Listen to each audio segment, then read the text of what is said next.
আগৰ ভিডিঅ'টোত দেখাইছিলোঁ মই কেঁচা ঢেকীয়া, কেঁচা পটল আৰু কেঁচা বিলাহী। আৰু এয়া মোৰ পটলৰ চব্জি,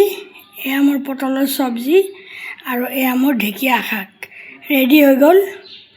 এতিয়া খোৱাৰে কথা। আৰু মই পটলৰ চব্জিটো পটলকেইটা গোটাই ৰাখিছোঁ। এইটো বেংগলী ষ্টাইলত বনাইছোঁ। পটল মালাইকাৰী বনালোঁ আজি।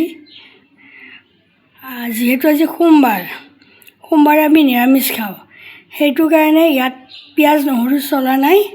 বাকী আদা আৰু বাকী যি মছলা লাগে সকলোখিনিয়ে দিয়া হৈছে।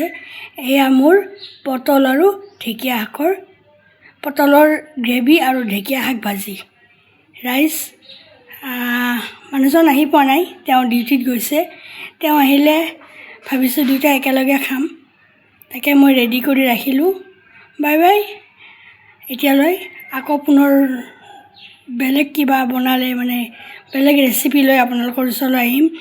আৰু আপোনালোকৰ যিখিনি সঁহাৰি পাওঁ, মৰম পাওঁ, সেইখিনি বহুত ভাল লাগে। আৰু সকলোকে মোৰ ফালৰ পৰা ধন্যবাদ বুলি জ্ঞাপন কৰিলোঁ। Bye bye guys.